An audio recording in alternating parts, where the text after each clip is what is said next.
back to Inside West Virginia Politics with Mark Curtis. Welcome back to Inside West Virginia Politics. For our final segment today, we are bringing in Senator Shelley Capito, who has just returned from South Texas down at the border. An exciting trip for you, and I'd love to hear about it.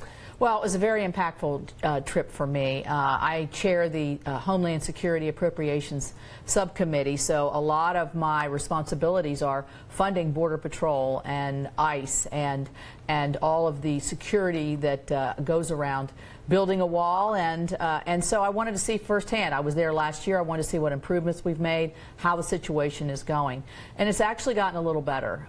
There are fewer people coming over, which is good.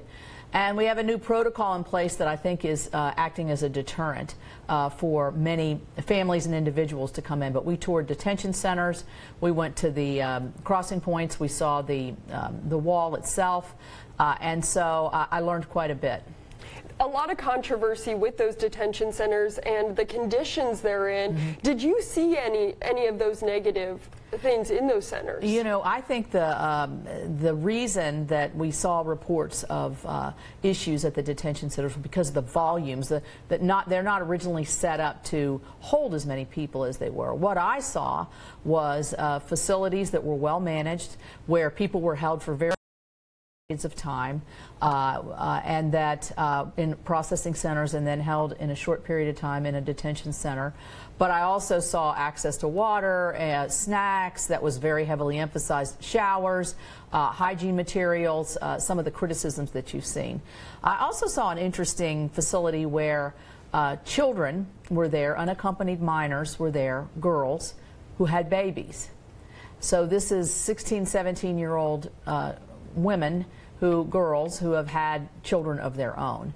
And that was a really interesting tour because there was a lot of education aspects of that, a lot of help with them learning how to take care of their brand new babies.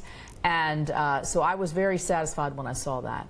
And obviously this trip comes as you head back to Washington come Monday. And you're going to be the first things first. We got to fund the government, right? And those spending bills need marked up. What are we going to see coming out of the Appropriations Committee? Well, I believe next week we're going to have 4 major bills in front of us: defense, health and human services, energy and water, and state and foreign operations. I think you're going to see some contention here. I think that you know, for those of us who believe in a strong military and making sure that we, as the president want to see our fortification of our troops and our presence around the world is very important to us. There's always some debate there.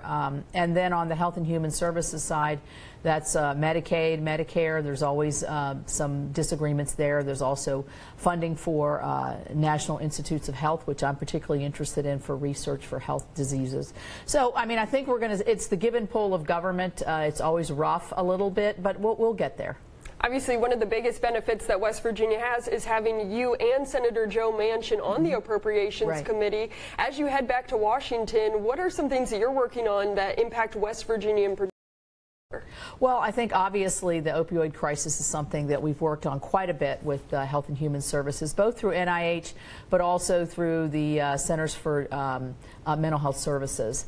We just saw a large influx of money that is going to be released into West Virginia. I'm particularly proud of that part of the bill because I asked, and I was able to get into legislation last year, that we should target the money to states that are more highly affected, like a West Virginia or a New Hampshire, for instance, smaller states that are highly affected but that wouldn't get as much money under a formula.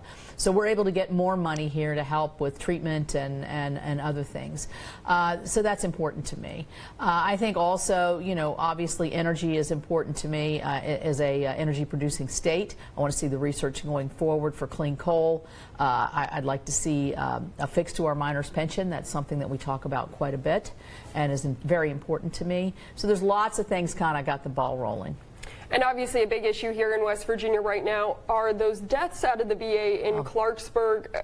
It's got all eyes. I know the investigation is ongoing, but what do you know right now and what do you want to see done? Well, I mean, I want to see this wrapped up. I want to see the perpetrator arrested. I want to see justice being served. I want to see full transparency. I'm very frustrated with how long this has taken.